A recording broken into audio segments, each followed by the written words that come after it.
analizando un poco, me quiero ir simplemente como a mostrarle una radiografía sobre las obligaciones que se asumen como empleador. Entonces, primero, debo tener en cuenta que cuando contrato laboralmente a alguien, asumo unas obligaciones de carácter individual. Y esas obligaciones son de carácter individual porque benefician directamente al trabajador. Es decir, él recibe los beneficios directos que le aporta, digamos, a su vida y a su familia todas estas prestaciones económicas o en especie o asistenciales que la ley tiene destinados para él. Estos beneficios o estas prestaciones, ¿cuáles son? Primero, ya sabemos que podemos contratar verbal o por escrito, pero tenemos, bueno, afiliaciones a la seguridad social, afiliación mínimo a ARL, caja de compensación familiar, salud y pensión. Tiene derecho a sus prestaciones económicas, pago en dinero, cesantías, intereses cesantías, primas, vacaciones. Estas prestaciones económicas se cumplen cada una en su oportunidad. Hay ocasiones en las que, por ejemplo, se dice o se hacen acuerdos, los he visto, donde dice, bueno, te pago a 60,000 pesos el día, pero ahí va metido todo, ¿ya? Entonces, cuando llega 1 de junio, ajá, hay que pagar 30 de junio, que hay que pagar primas, o 20 de diciembre, que hay que pagar primas, no.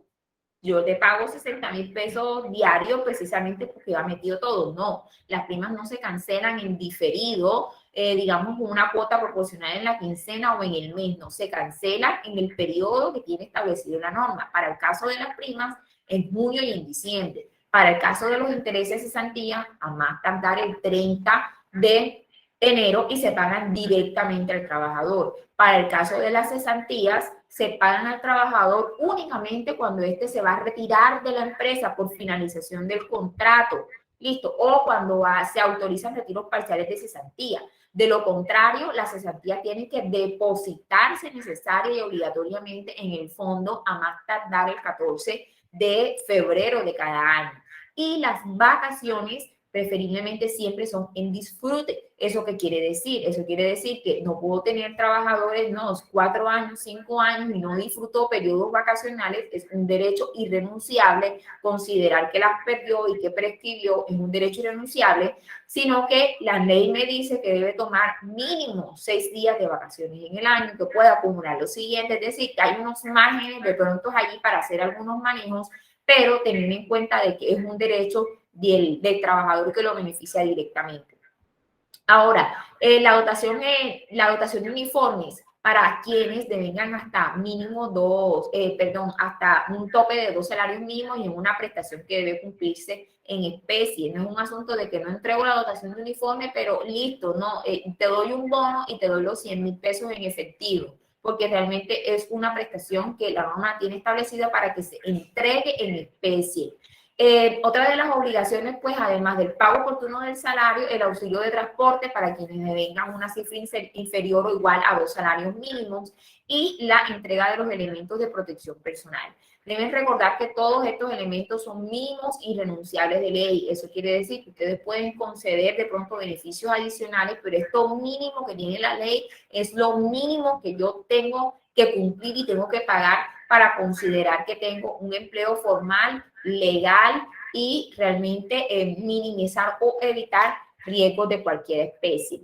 De otra parte, y ya pues por último, para ir aterrizando, tenemos unas obligaciones generales como empleador. Estas obligaciones generales, cuando digamos contratamos trabajadores, van a depender muchas o algunas de ellas del servicio, digamos, el sector en el que estemos y del número de trabajadores que tengamos. Por eso, siempre que contratamos trabajadores, ustedes deben contar, digamos, con la asesoría legal necesaria para entender, conocer realmente a qué están obligados.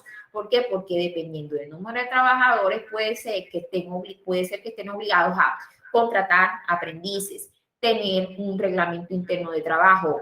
Todos, aunque tengan un solo trabajador y dependiendo de la actividad y del nivel de riesgo, tienen que diseñar un sistema de gestión de la seguridad y salud en el trabajo. Hay que conformar digamos, el Comité Paritario de Salud Ocupacional, el comité de convivencia, las brigadas de emergencia. Hay que establecer una serie de políticas en la compañía, como la política de desconexión, alcohol y droga, datos personales, higiene y seguridad, etcétera.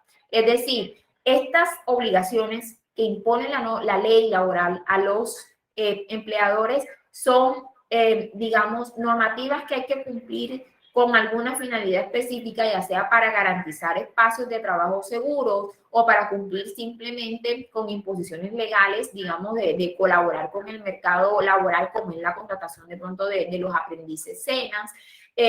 Pero en todo caso, les reitero, o sea, depende de la cantidad de trabajadores, algunas de ellas de la actividad económica, pero siempre deberán, digamos, como mirar o evaluar qué tanta obligación tienen ustedes frente a esto a través de la asesoría de un abogado laboralista.